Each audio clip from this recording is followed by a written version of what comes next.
So thank you for coming to this wonderful afternoon event. And we have three of our most wonderful alumni who decided to accept our invitation to come and talk to you, take some time out of their busy schedule and come to interact with you. I'll ask them a few questions. Then I hope at the end of the discussion, you'll be able to come up and talk to them individually, if you can. We'll reserve some time, but maybe 10, 15 minutes at the end. So my name is Dimitrios Pakis, and I'm the provost and vice president of this university. And I've been here longer than anybody else, including our alumni. One of the things you learn today is, what can I do with my degree? What can I do with a degree, let's say, in political science? If I don't want to run for president of the United States, what can I do with my degree? And what can I do with a degree in psychology if I'm not going to become a psychologist, psychiatrist? And what can I do with a degree in business?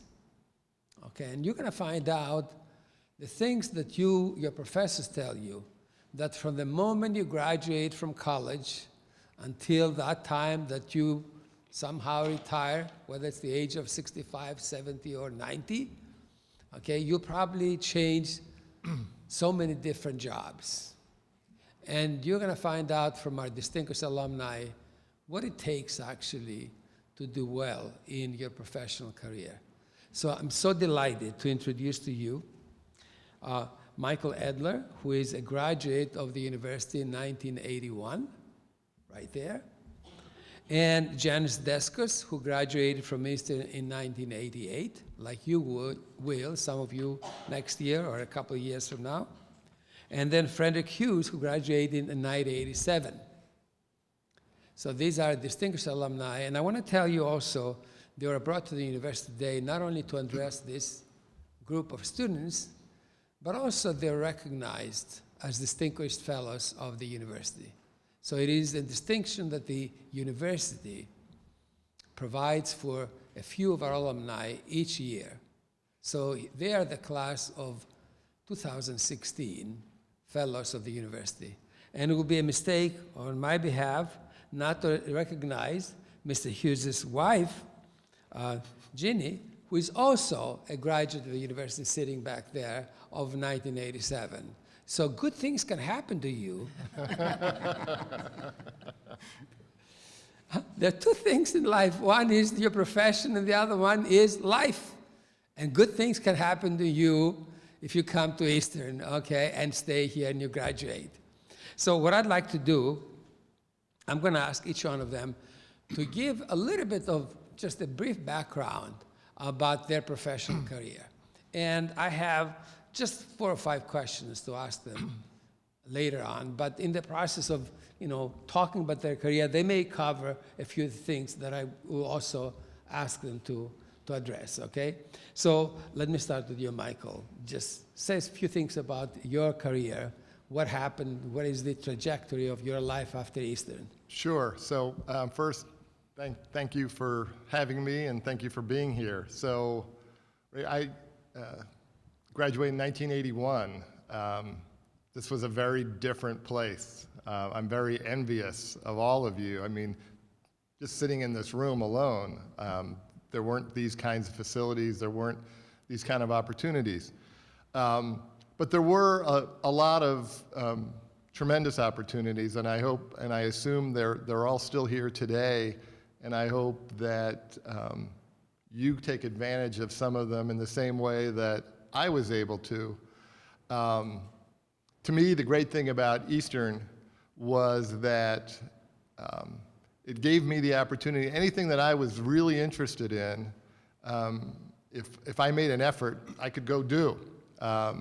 So while I was here, it wasn't called political science back then. The major was called public policy and government. But I wanted to do an internship with a congressman. And I bugged one of the professors, and I got the opportunity to work for a congressman in his office full-time for a year and get credit for it. And it was a tremendous learning experience, and it was really during that time when I really started thinking seriously about wanting to go to law school. Again, it was a very different place. I know you now have, for example, a pre-law society, a group where people can get together and talk about their interest in perhaps going to law school. Right? None of that was here then. So you had to exercise a little more self-help. But I was able to get the grounding that I needed here to go on to law school. At the time, I went to Georgetown, which was a big surprise to many folks here because we didn't have students going to those kinds of schools. And I'm here to tell you that there was nothing that my friends did who went to the fancy schools that I couldn't do and do equally well. I don't know, if you've read or heard of, there's a recent book by Frank Bruni, a New York Times writer, called something to the effect of "Where you go to college is not who you are." And I'd like to think that really not just me, but all three of us are reminders of that very fact. I think so often we get hung up on labels and pedigrees, but I'm here to tell you that there's nothing that you can't do coming here from Eastern Connecticut State University. So after law school, I went and, like many folks, went to work at a very large law firm. And again, most of my peers were folks that had gone to Ivy League schools, and there was nothing that they did or could do that differentiated them from me.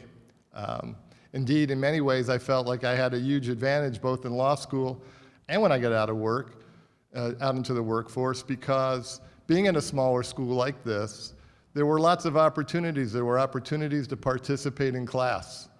You were expected to, and the professors got to know you and knew that you did well. They demanded that of you. So that became easy for me when I got to law school, and it also became easy in the workplace. So I would suggest to all of you, to the extent that sometimes you go to class and you sit in the back row, and maybe you don't really get that active or engaged, give it a shot, because you just never know where those experiences and how they'll help you. Because it really doesn't matter what you end up doing in your career. If you're comfortable speaking in front of a group of people and you're comfortable with your writing skills, you can really do anything.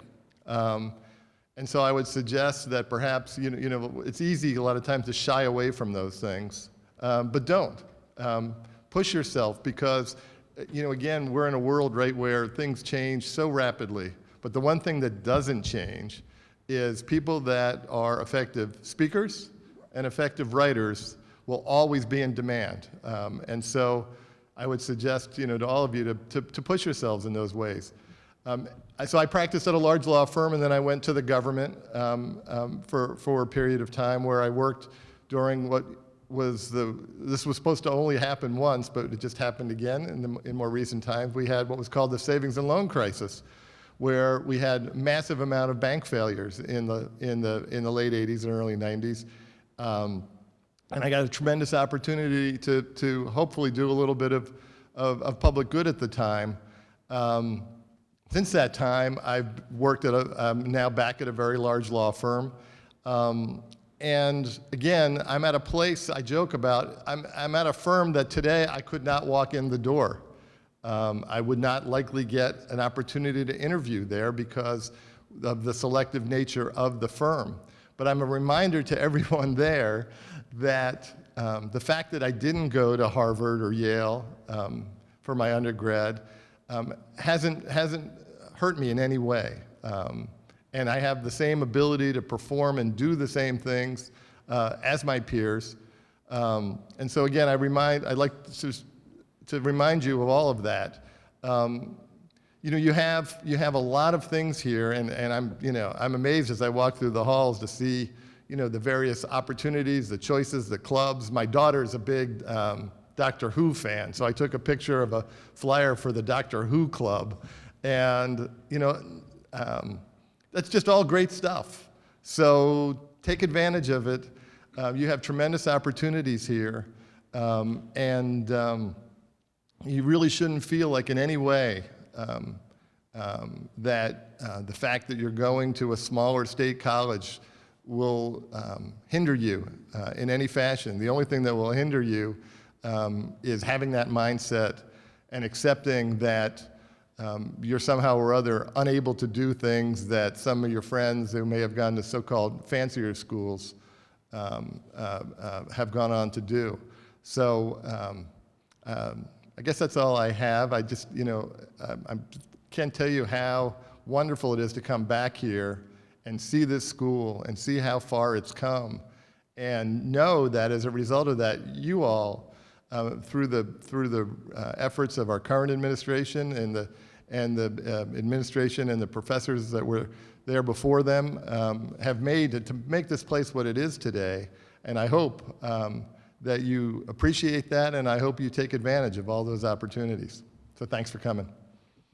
Very good. Thank you, Mark.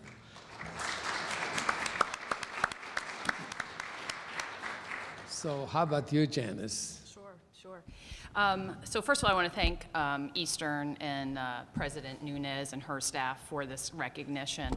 It's interesting, when I first heard about it, my initial reaction was, I feel like I should be recognizing Eastern for all that it gave me. Very similar themes that you heard from Michael here, in terms of, I came out of the northeast corner here in Connecticut, grew up in Woodstock and Putnam, very small community, not a diverse community, if you know that world at all. And I came to Eastern, and what it provided for me was access to so many things that I could have never had if I had just stayed in my community. I didn't have to go to Thailand or some crazy place like that to find people who were going to open my eyes, expand my thinking, help me just understand that not everybody is like everyone that I grew up. And that was such a gift for me. And it sounds crazy, but my two roommates early on, one was from Stamford, Connecticut, right? So what, 2 hours from here, right? Not across the world. And the other one was from Long Island. And it was amazing to me how much I learned from them. They were diversity to me, having come from the quiet corner. And so it was a great way for me to understand and start to appreciate that not everybody was like the folks that I grew up with. So again, one of the first things I got here was access to a whole world. It may have just been the whole world of Connecticut at that point, but it was far more than I had prior to coming here. In addition to that, I would say that I got access to opportunities, a similar theme here in terms of take advantage of everything that is available to you here. There weren't internships or co-ops when I was here. There was no program. And so I ended up going up to a very intimidating professor one day and asking him if he could help me get a summer job. And he did. He was grumpy about it. He wasn't real excited about it, but he did it. And part of that was because of the class that he had. He probably wasn't the most engaging, wonderful professor in the world, but boy, what he was teaching me just sparked something in me, that there could be this combination of business and psychology into this topic called industrial organizational psychology that just really inspired me. And so rather than either being intimidated by his style or saying, oh, we don't have an internship program or a co-op program, I went out and I created it. Now, not every time you do that is somebody going to say, sure, I'll help you. You're right, you may have to knock on 50 doors in order to get there. But take advantage of all that is here. I see the signs as I walk around of all the different organizations and associations. Again, none of that was here when I was there. So please take advantage of those things going forward. So I ended up doing that internship. It was a great experience for me. I went down to the Groton Naval Base at the time and did psychological tests, assessments, interviews even on the submarine students down there. I could keep you here for days on the results of those tests. It was fascinating, fascinating work. But what I really learned in that, which was to me as important as anything, was that I didn't want to do research. So I actually learned what I didn't want to do, which some people would say, well, you wasted your time. I actually don't think I wasted my time at all. I learned a lot about how you work in a professional environment. Again, I didn't have role models in my life who worked in professional ways. So for me, it was the first time I understood, how do you go to a meeting? How do you dress to go to work? How do you converse with people? How do you share your ideas? How do you get people to listen to you? So the internship taught me a lot of things about what I needed to know, but it also taught me a lot about what I didn't want to do, and that for me was research going forward. After I did the internships and graduated from here, I went on to University of New Haven and majored in IO Psych, because I really did realize that that was sort of the sweet spot for me. Spent a couple of years down there, and then ended up doing an internship through that program with United Technologies. And I went in doing some training work, design training programs, that kind of thing. And then from there, spiraled that into a 10-year career with United Technologies in a number of different HR areas, all of the centers of excellence, if you will, from training, learning, educational assistant. I was a recruiter when I first started officially with them, all the way up through generalist, and a whole heck of a lot of time in the middle doing labor relations, union negotiations, which was fascinating experience there. After I left UTC, I then went to Danaher. If you're familiar with them, they're sort of a small GE company, and did a lot of more union negotiations at small to mid-size organizations. Great opportunity. When I was at UTC, I would have never gotten the opportunity to be the chief spokesperson there, because they hire in external lawyers essentially to do that. So when going into the small to mid-size gave me the opportunity to be that chief spokesperson across numerous negotiations. So great experience. And then I transitioned from there. I went into the healthcare world. I went to Cigna, was there for a few years, and then spent 10 years following that with Aetna. And again, had a fabulous opportunity there to lead a lot of the HR functions across the board, the generalist roles, to work with the most senior people in the organization, and really be able to not just do sort of human resources, but to really be able to work with the business on the strategy and understanding the human capital implications, and also just being a business leader versus just the HR person at the table. So great, great learning for me. More recently, I moved to Covidien, which is medical devices, also in the healthcare world, but medical devices. I was there for about 2.5 years, and then we got acquired by Medtronic, which is an 85,000 employee, $37 billion organization on an international basis, and was able to take on the lead role there for the Covidien group as we got acquired in. So today I have responsibility for 35,000 employees around the world, literally. We have 42 plants in countries all over the world. And it's just been a really crazy couple of years trying to bring these two behemoth organizations culturally and in every other aspect together into one. So been a great career. And again, just to stay on the theme of take advantage, you know, so here was this acquisition. I could have said, you got to be kidding me. You know, this is going to be a lot of work. For me, it was an opportunity to get in and continue to learn as I went along, and to feel like I'm not just doing the job and sort of the HR expert now, but I have a lot of opportunity to continue to learn through these experiences as well. So again, I would just end by saying I encourage you guys, take advantage of everything that is here in front of you. Make sure you're networking as much as possible to give yourself those inroads. Create the contacts that you need across the board. And if you want to be in human resources, and I know the HR class is here somewhere in the group, you know, if you want to be in human resources, you got to work hard to get into human resources. And then you got to work really hard if you want your career to go in an upward trajectory. So it's not easy, but it's doable if you're sort of consistent in your approach and making sure you're really taking advantage of all that's there. So thank you again. Very good. All the while as she was talking, I'm thinking, what am I going to ask her later on? Because I need a favor from her. I'm looking for a job. I'm only kidding, but everybody's looking for a job. Even if you're 69, 70 years old, you're looking for a job. What does that mean? It means everybody here you're going to see are people who are thinking about how you grow professionally and personally. And this is the most important thing. They're actually, and when you hear again from our third speaker, you're going to see what it means to be driven, okay? All right, so now, let's ask Frederick to give us a little bit of your background experience, Frederick. All right, I'd like to echo what Janice and Mike said in regards to the opportunities presented at Eastern. As Dr. Karpakis said, I graduated in 1983. Reflecting back as to why I came to Eastern was pretty much due to the size of the school. I felt the class size, the overall size of the school, the ability to develop a one-on-one relationship with the professors, that they'll actually know who you are. You're not a number, you're not the person sitting in the 18th row in the red shirt up top there. So I found that to be very, very beneficial, actually became reality. I accomplished what I wanted to through that one-on-one interaction. And similar, in my junior year, I was able to obtain an internship. It wasn't very common back then. I'd like to say right time, right place. A friend of a neighbor actually owned a CPA firm, and let me stack. I graduated with a business degree with a concentration in accounting. I'm a certified public accountant, but I don't have a degree in accounting. It just goes to show how far the school's come. There's a bachelor's in accounting, there's a master's in accounting. I have nothing in accounting. But concentration had all the required classes to sit for the exam.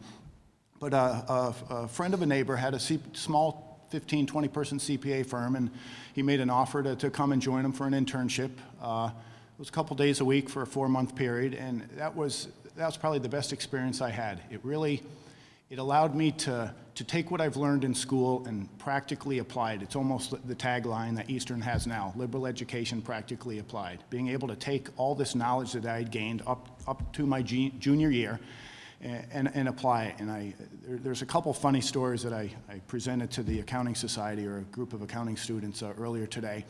And one of my first days at the internship, and if there's any accountants, you'll probably appreciate it, and maybe not. But one of the first days of the internship, the lady who happened to be the wife of the owner said, "Do you know how to use an adding machine?" Of course, everybody knows how to use an adding machine, and it's not the adding machine or a calculator that you have on your phone, it's the adding machine. And I said, "Yeah, sure." So she said, "Show me."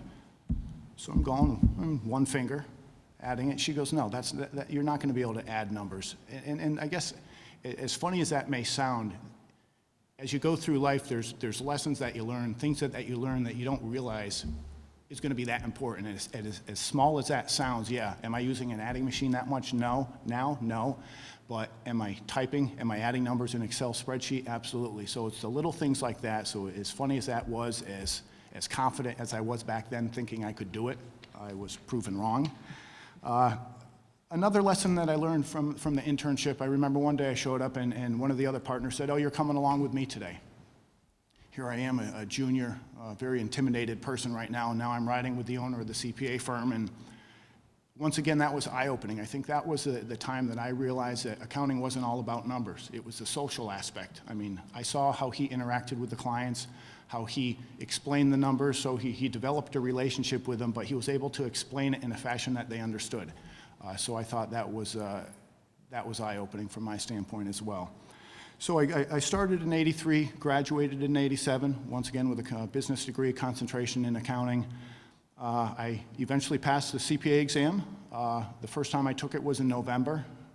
For those that aren't familiar with it, it's a 2.5-day. Back then it was a 2.5-day exam, 5 parts. You got to pass 2. It's a long process. But I took it for the first time in November, and not studying. I just wanted to go in and see what I was getting myself into. And pleasantly surprised, I walked out of there realizing, wow, that 4-year degree, 4-year education from Eastern, there was really nothing on that exam that I didn't recognize. Did I know all the answers? Absolutely not. But that became a point in time where I realized, well, passing this exam is doable. Obviously, it's doable. Nothing was unfamiliar. It's just a matter of taking the time, making a commitment, and passing it. So, November '88, I think, I passed the exam. Upon graduation, I started with a small regional firm out of Glastonbury, public accounting firm, DeSano Bertolini, 50-person firm, focused in their audit and accounting department, doing what you would typically think a CPA would do, preparing financial statements, got exposed to a nonprofit, and then really started developing a niche in construction. And to this day, that's, from an expertise standpoint, that's my expertise.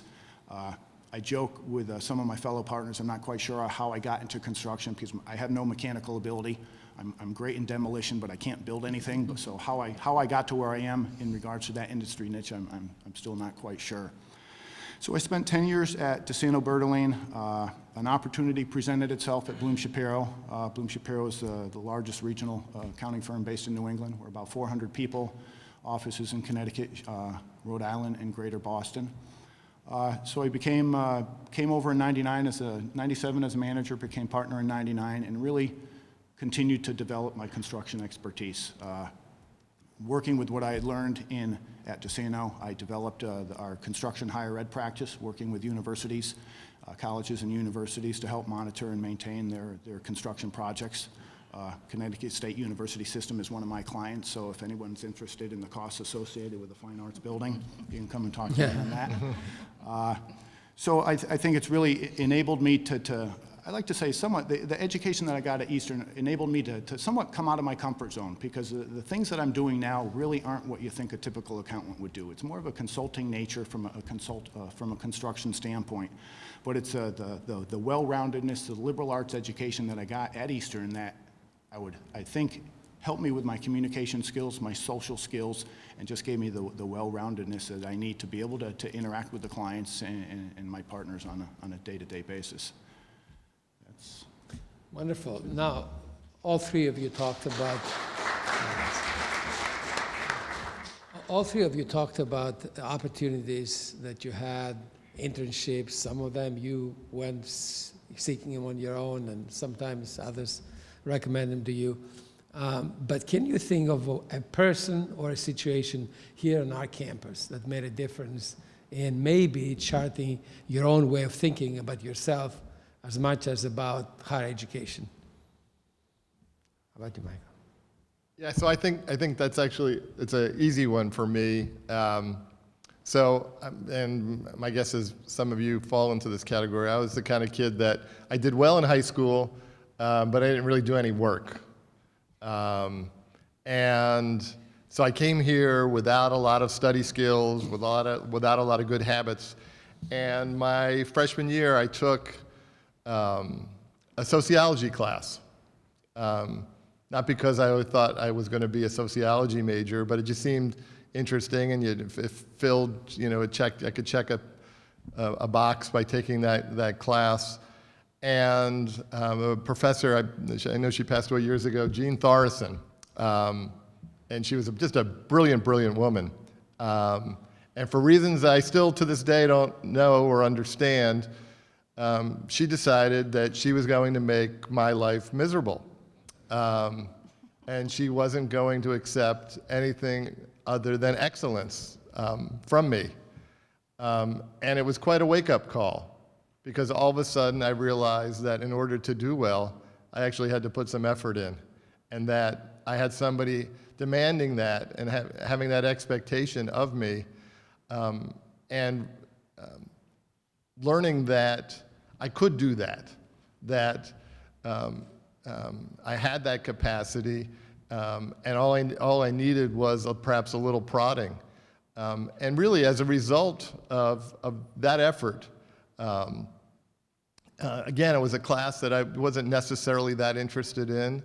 I became interested in it solely because of her. And as a result of that, I really started to develop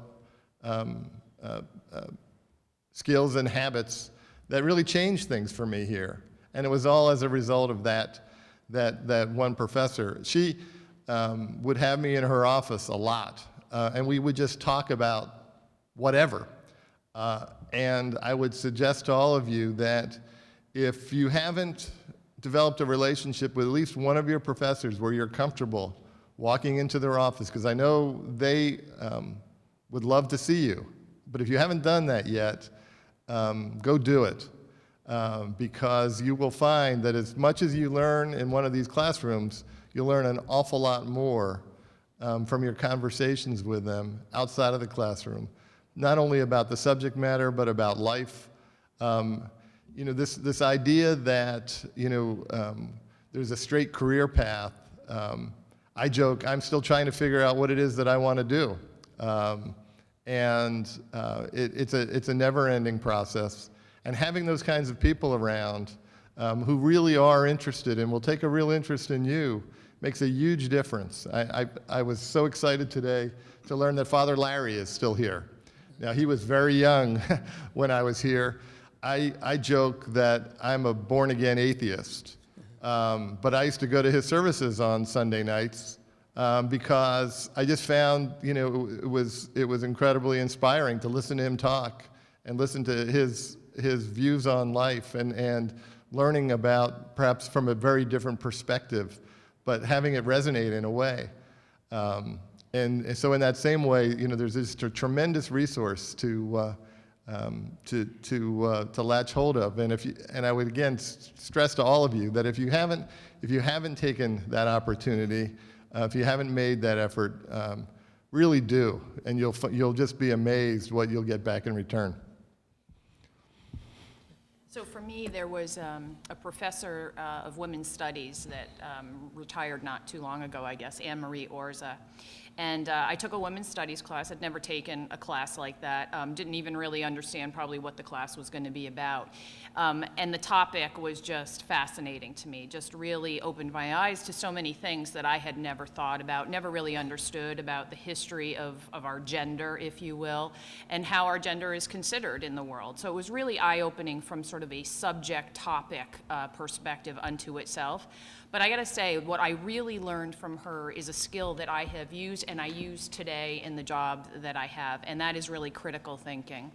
And there was a particular example, very simple one, but I just remember being in awe and thinking, how could I have not seen that without her pointing it out to me? She came in one day and she had a series of slides that she showed us of advertisements, right? And you've probably, many of you, especially if you're psych majors, you've seen some of these advertisements where there's the subliminal messages that you don't really see and all of that.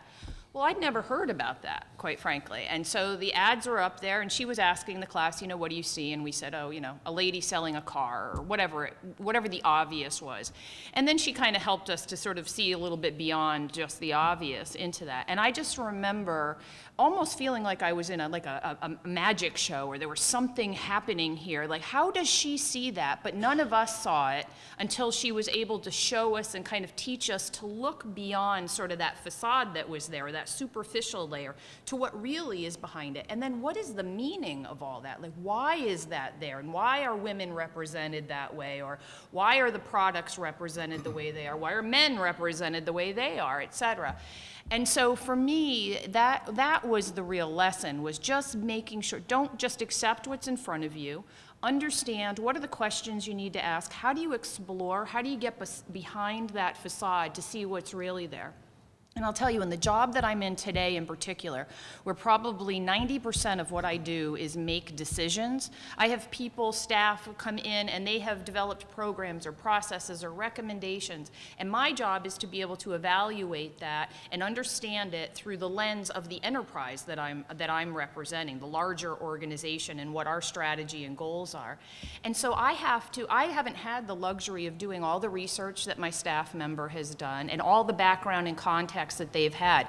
I get the 6-page presentation, right? I get the facade, if you will. And so my job is to be able to ask a lot of questions to dig in and understand, is this really the right thing for us? Is this really going to drive the outcomes that we're looking for? And does that really support the overall business strategy?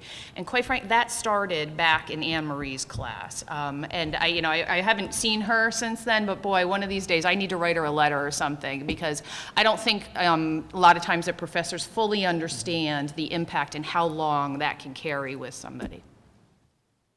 Very good. I'm taking notes. Now, some of you are actually taking notes. It's a class in itself, okay, from so many different dimensions. How about you, sir? I didn't particularly have one professor in particular. Coming to Eastern, as I mentioned before, the reason why I chose Eastern was due to the size. I wanted to make sure I had be able to develop a relationship, a one-on-one relationship with the professors. So the people that I relied on the most back then, there were 3 professors that taught all the accounting courses: Professor Listro, Cisco, and Webb. So I put those 3 in a bucket of the people that influenced me the most, for various reasons. I came to Eastern, yes, I knew I wanted accounting, but I really wasn't quite sure what I was going to do with accounting. So Professor Webb, if I remember correctly, was at a national accounting firm. So I took auditing with him. So he brought the real world into the classroom. What are you going to do with an accounting degree once you get out into the real world? So I think that sort of opened up my eyes. I wasn't quite sure whether I wanted public accounting or private accounting. So working and talking with Professor Listro, he steered me, well, if you're going to go public, you want to make sure you go to a national accounting firm. You get the great training, you get the experience, the exposure, and then you can write your ticket wherever you want after that. Obviously, I didn't listen to him because I didn't go to a national accounting firm. But I think those are the three people that really played a big role in my education, and I think it just confirmed the reason why I originally decided to go to Eastern, just being able to develop that relationship with those three people, knowing that you can go to them, that they know who you are, they know your strengths, they know your weaknesses, and helping to groom you to be successful and to accomplish what you want to ultimately accomplish. And for the information of the audience, Professors Lister and Cisco have retired, but they come back to Eastern, they teach a class once in a while. And Professor Webb, I think he's retired, he no longer teaches here, but any of you who want to take a class with either one of them, they're absolutely wonderful people. Okay, so let's move on to the whole, you already touched on things about what college education is all about and how you're transformed and so on, and also you mentioned about the critical thinking and Maria Orza. So what does it mean to attend a liberal arts institution? What is so different about the liberal arts institution that prepares a human being for today's world, not only the professional world, but also life in general, prepare somebody to become a productive and contributive citizen? Let's start with you, Michael. So, again, I think the common thread to me of a liberal arts education is obviously first and foremost that critical thinking, that ability to look at a problem and address it perhaps from a different perspective.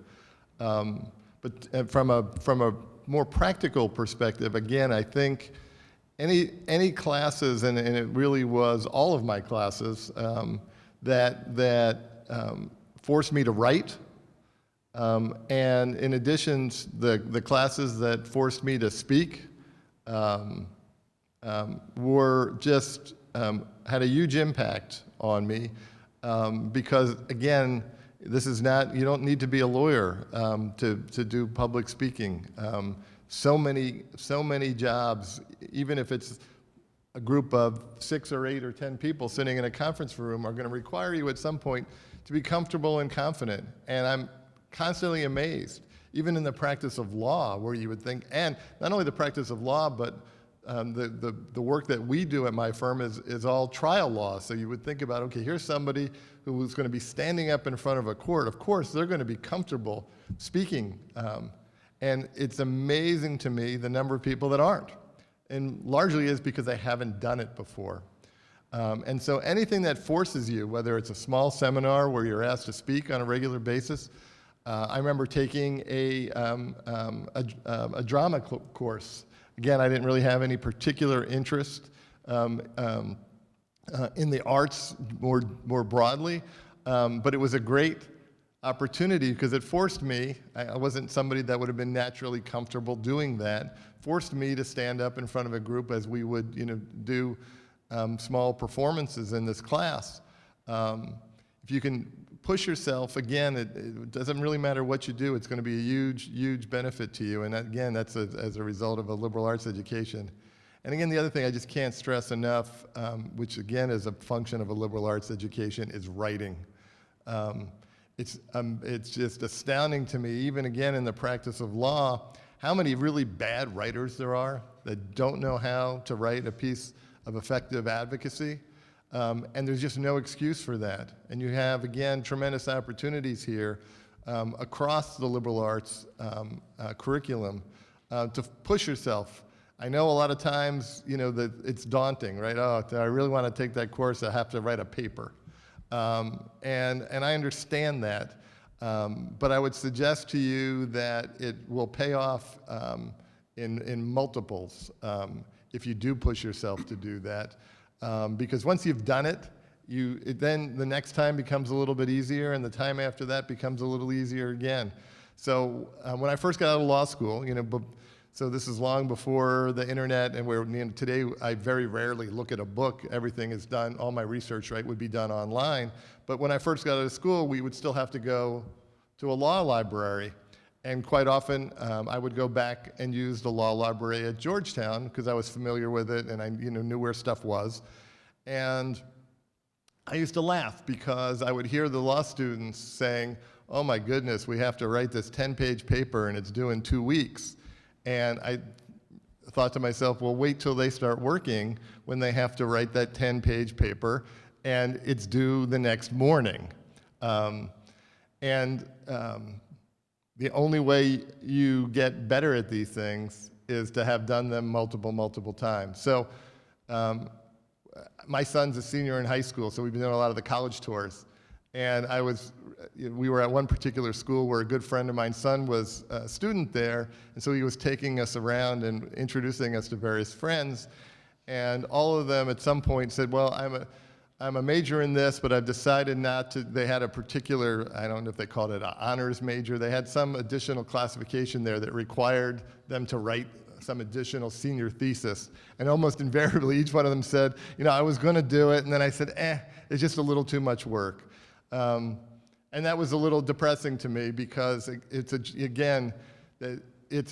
while you're in that moment, I understand that, having to take on that kind of challenge is a real pain in the neck. But I would highly recommend to push yourself and take those opportunities, because that's really what you can get from a liberal arts education. So for me, critical thinking is by far the biggest benefit that I receive from a liberal arts education. But the other thing that I would mention is, when I think about my life, whether it's my personal life, my work life, any point in my career, there aren't too many decisions or projects or any kind of engagements at all that I've been involved with that have been sort of unilaterally one particular subject or topic, right? Every time you get into a conversation, there could be financial considerations for something. Even if you think about your own home life and budgeting and things of that. Now, you're thinking about your home life. What's the economy? What are the availability of jobs out there? What's the impact to employees or your family members? I mean, the list goes on and on of all the considerations that need to come together for any project or decision you're going to make in life. And that, to me, was and is the same benefit that I really got from a liberal arts education. It's kind of like, I think, your brain is a muscle, right? And if you're doing an exercise program, you do the same exercise every day with that muscle. Over time, you just don't get the result. You got to change it up, and you got to use a different exercise to keep that muscle going. To me, that's what this school did for me, and what my liberal arts education did, is it exercised my brain in so many different ways, so that when I found myself in whatever situation I was in the future, I was able to pull all of the different pieces and understand how to think about those different elements. How do you think about a financial situation? How might that be different than if you're thinking about a gender issue that you're faced with, or anything in between those two?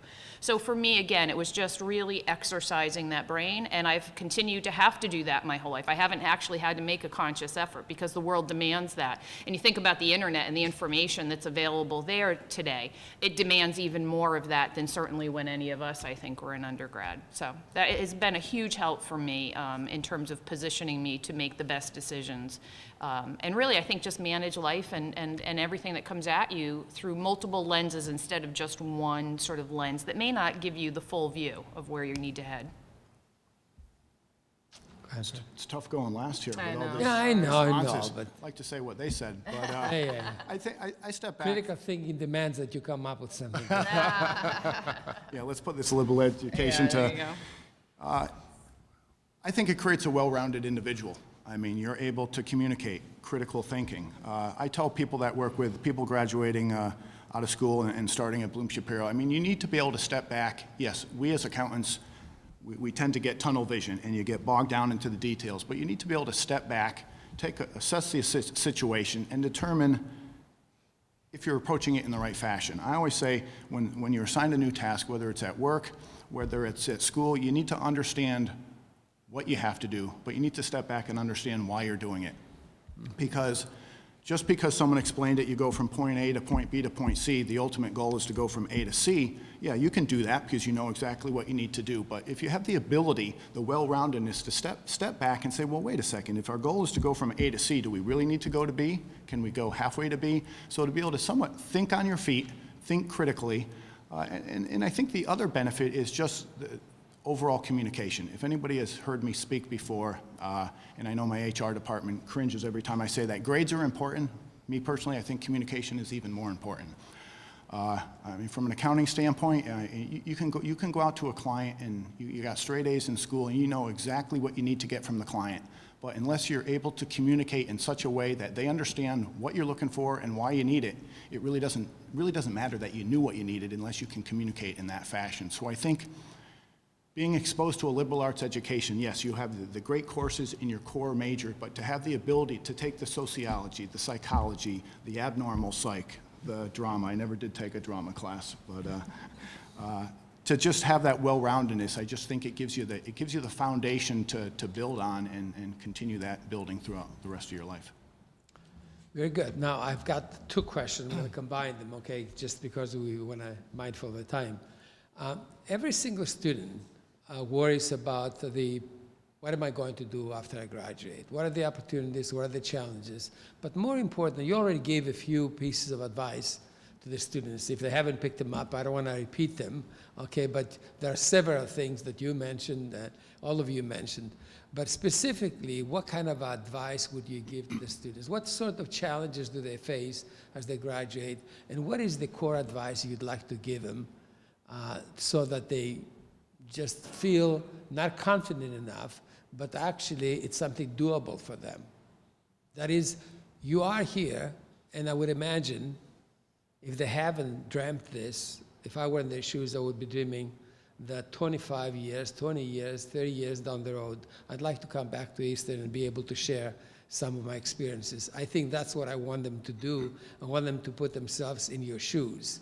And I want them to think that this is not impossible. But there are some things, core values, core attributes, core efforts that are necessary to actually do well in today's environment. And maybe, well, this time I'm going to start with Janice, okay? Okay. So there's so many ways to come at this one. So first of all, I guess I would say is you need to decide what do you want to do, and what, more importantly, probably what don't you want to do with your life, right? And I'm not talking about your job, I'm talking about your life. So if you want to have a career that is, I'll just use my own as an example, right? I put work-life balance a bit to the side, still managed it pretty well, but I never stopped working, when I had my children, those kind of things. I travel like crazy. I made a conscious decision, though, that those things were important to me and they were going to be important to my family in order for us to achieve what we wanted to achieve. I wanted my kids to understand the global world, and if they needed to understand it, then I needed to understand it. So that was important to me. So we were able to, as a family, really understand what are the trade-offs. If mom is going to do this stuff, what does that mean we lose? Because you're going to lose something. And you have to be really clear on that going forward. So as you guys go out into the job market, I think you just really need to understand, what are you driving towards? Is it, one of these high-powered, crazy careers that you're going to be working 60, 80 hours a week, traveling around the world and all of that, and get all the benefits that come with that, right? And if you are, then you need to understand you're going to give some things up, and you're going to have to really make some adjustments in your life. If you're not, if you don't have that in you, you have to be honest with yourself and say, I want more work-life balance. I think you said, a good lawyer versus a great lawyer, right? A good lawyer is a wonderful thing, but you have to make that sort of determination and know what your own limitations are. And then design, organize, almost get your career aligned around those goals, around what you're interested in doing and what you're not interested. And then from there, obviously, you need to be realistic about what's going to be available to you. Not everybody's going to be the president of a Fortune 500 company one day, right? But you can certainly make choices to drive yourself as close to that and get yourself as close to that as you want. But for me, I guess my advice would be get really clear on what you're willing to do, what you're not willing to do, and then go and be honest with yourself. Because don't tell yourself you're going to do it and start driving, and then you put all this time and energy into it to find out that that's really not what you're really able to commit to for yourself. So get honest with that, and then just drive down that path and make the contacts that you need to make in order to achieve whatever those goals are. Go ahead, Eric. 1 second this time? Yeah, you were second this time. I'm going to step back and give some advice before you enter the workforce. I mean, we all go to school to find a job. So what can you do as students to put you in the best position to get that job? And I do a lot of recruiting at Eastern. I do a lot of recruiting on a lot of college campuses. And obviously, it's the resume. I think you should, I'm not quite sure what years everyone is in the audience, but you should start thinking about building your resume day one. I've seen a lot of resumes. You heard me talk from a communication standpoint. For people to be able to demonstrate their communication skills, they got to make it through the first pass, and that first pass is all based on your resume. What I personally look for, it gets back to the well-roundedness. I want to see someone that's been involved in extracurricular activities, whether it's a club, a sport, leadership opportunities. Obviously, grades are important. If the grades aren't going to cut it, that you're not going to have the ability to get to the next level. And then work experience. I mean, you want to reach out and try to get an internship, try to get a co-op to get you some of that practical real-life experience. Because if you package yourself from day one, because there's nothing worse than sitting down and looking at a resume and saying, wow, yeah, they got the clubs, they have the leadership, they have that, and then you step back and realize it was all done in their senior year. It's like this, they woke up and realized they had to do this. But if you can start slowly building your resume from day one, and I suggest for the activities, for the clubs, get involved in things you're passionate about. Because if you're not passionate about it, over time, you're not gonna have the interest of going, and you're really shooting yourselves in the foot from that standpoint. So build the resume from day one, and then you're gonna be able to get through the first door and actually have an interview and really then prove your communication skills and everything that you've learned and obtained from a liberal arts education. Very good. How about you, Michael? I guess I would say, first and foremost, you're going to need, I think we all need in the year 2015, to be flexible and nimble. It's more likely than not that whatever you do when you first get out of Eastern is probably something that you won't be doing 10 years later. Think about, so when I graduated in 1981, right, there weren't PCs, obviously there wasn't an internet, there wasn't Starbucks, there weren't cell phones. I know, just incredible. How did we live? Coffee was like a quarter a cup, and they would refill it for you for free. Right, so for example, I recall there was a Fortran. Does anyone here know what Fortran is? Of course you don't. So it was a computer language that used for basic programming skills. And the computer lab back then, there was a room that was almost as big as this room, where there was this massive machine that basically could, do what, the toy computer that you would get for your 3-year-old can do today. But it literally took up the size of this room, and you would sit at a terminal with these punch cards. What the heck are punch cards? I don't know what they are. But you would type in these keystrokes, and you would write a program to say, to figure out how to add 2 + 2 = 4. And you would have a stack of cards that would be that thick, and then you'd hand it to some guy that worked in the computer lab who would look at you with disdain because we didn't belong there, because it was only the real computer guys that were allowed there. And he would put it into this enormous machine, and then it would go zipping around for a while, and then it would print out this sheet that said 2 + 2 = 4. And that was computer programming in 1978, right? That's a skill that's of absolutely no use to anyone. And so sitting here today thinking about, 30 years from now, what are those things that are just going to be no longer part of our lives? And I don't know what they are, but the only thing I know for certain is they're going to have a profound impact, and you're going to need to be able to roll with those changes, because you very well may end up in a field that 30 years from now just doesn't exist. When I got out of law school, there weren't PCs yet. So law firms and lots of professional services firms, for word processing, they had these terminals. It was a very successful company outside of Boston called Wang. They were the Apple and Microsoft of their time. None of you have ever heard of them. And obviously it doesn't exist any longer. They had lots of people that spent a lot of time learning how to develop that thing, those terminals, and at some point, right, those jobs went away. Those that were flexible and nimble and knew how to repurpose the skills that they had learned in one place into skills that were transferable someplace else, they did very well. And so again, I would suggest to you that you need to get that kind of core ability that will allow you to continue to be a learner. You're never going to stop learning, because if you do, you're going to get left behind. I keep on probably telling you about things that, you should do this, you should do this, you should do this, right? And you got to be like, oh, all right, enough already with telling me all these things I need to do. But I want to remind you, right? So how many hours are there in a week? There's 168 hours in a week. I assume it's still fairly common to take 15 hours of credit hours of classes a semester. So there's 15 hours. If you study an hour for every one of those classes during the week, so there's another 15 hours. So there's 30 hours. And let's say you sleep 8 hours, so there's another 56. So now we've used up 86 hours out of the week. You still have a lot of hours left.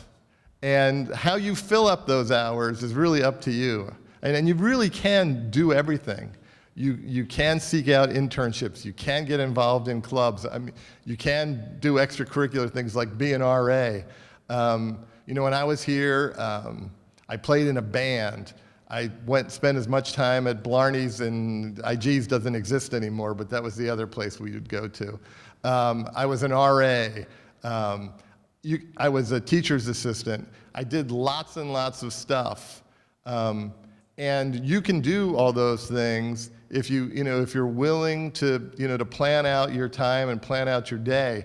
And again, I would stress to you, take those opportunities, because as a result of that, you're going to have that kind of flexibility. You're going to be nimble, and you're going to continue to be somebody that knows how to continue to learn. And as a result of that, there's always going to be a place for you.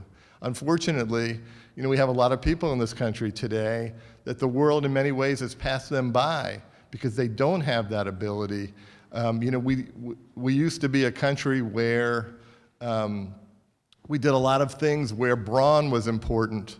And we don't have many of those opportunities any longer.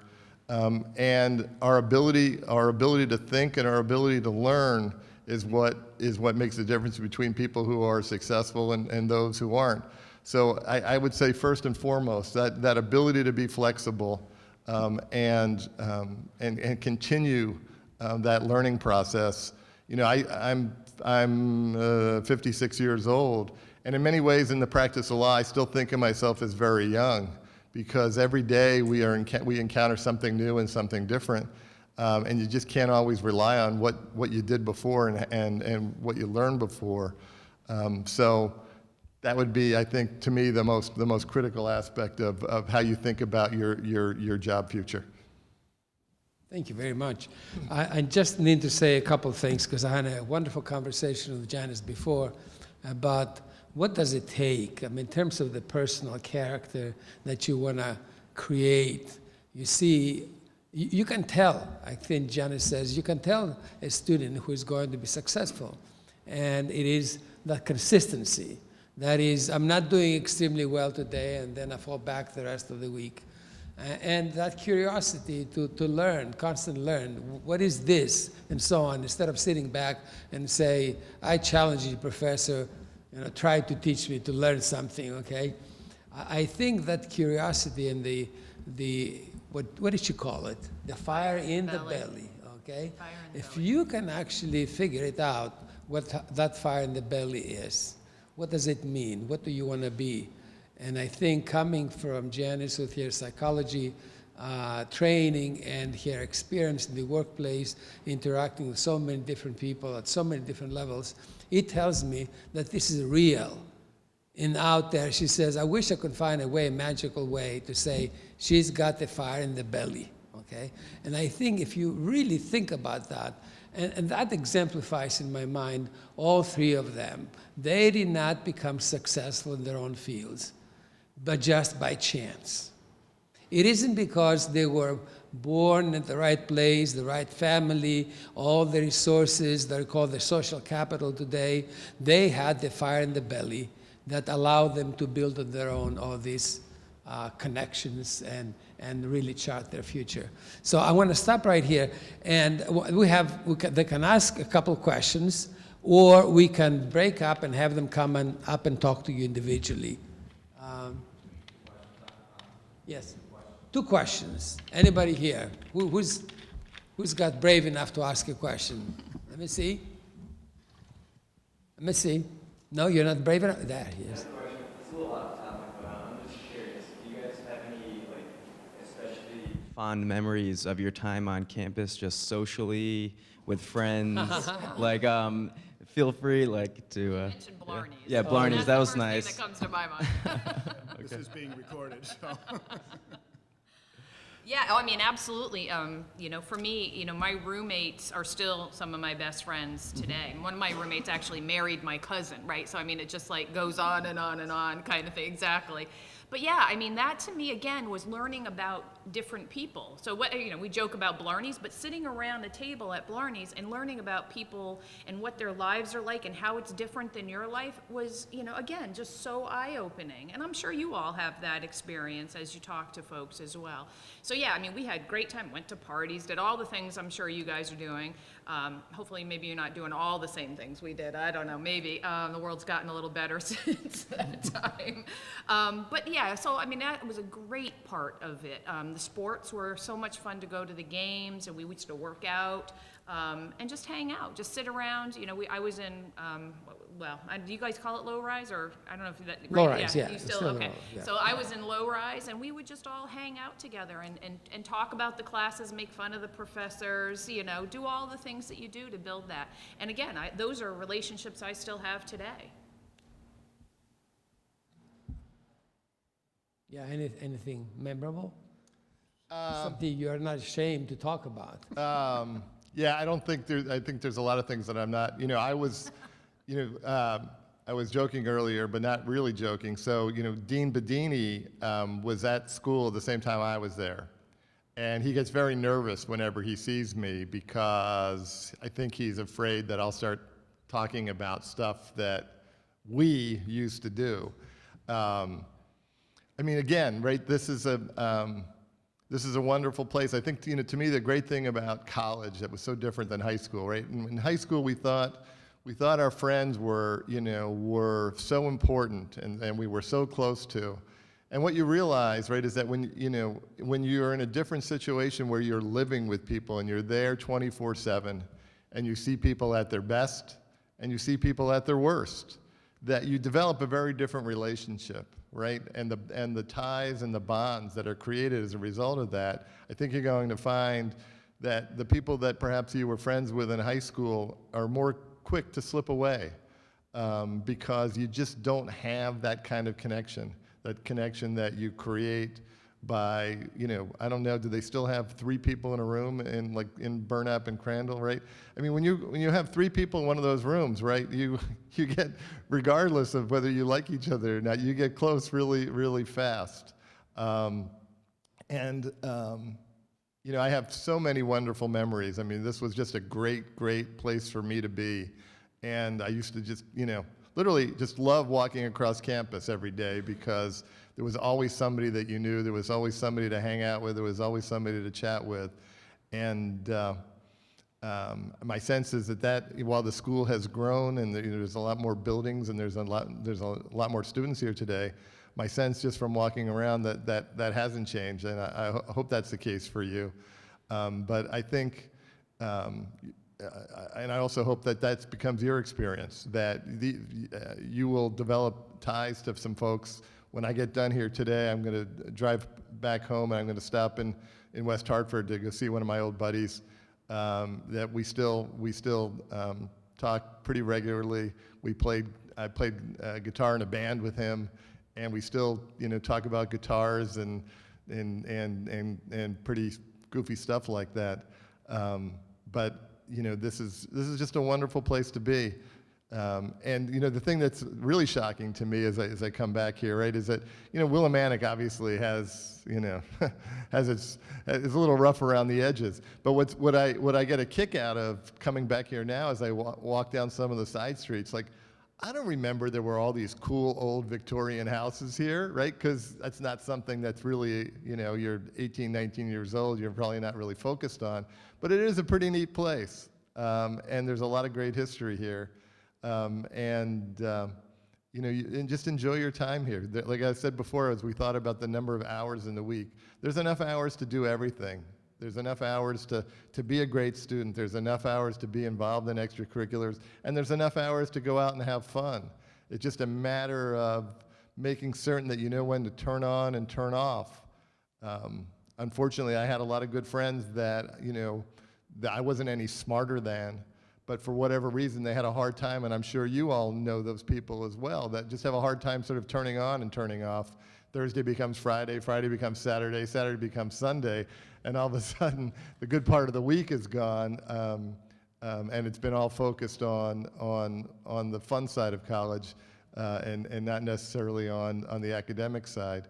So I would just remind you that you can do everything, you can really be everything, but you just have to be mindful of your time and mindful of your schedule. Quickly, just so there's time for other questions, yeah, I think it's the interaction. We all came from our own little niches of the state, and living in Burnap with 2 other people, so you're 3 people to the dorm, so just getting to hear how other people lived and grew up, but from a fond memory standpoint, it was intramural, playing softball, playing volleyball, so There you go. those are the memories I remember. Another question? Somebody else who's daring? Yes.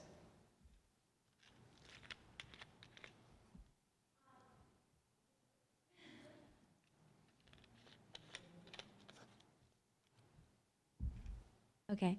How do you know that you've picked the right major for yourself, and have any of you guys picked the wrong major and realized it was a big mistake? I'll start quickly on that one.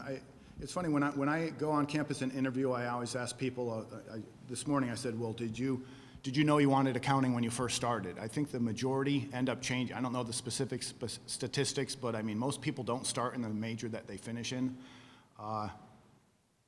I think, yeah, I don't know the answer to that in regards to, you have to, at the end of the day, you have to love what you do.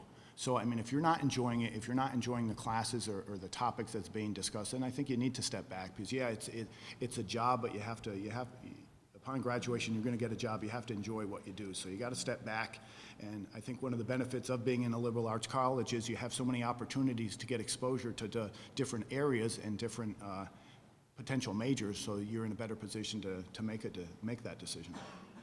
Yeah, I would echo that. I mean, you've got to love it. If you're in a major and you don't love it, and you're maybe up through junior year even, right?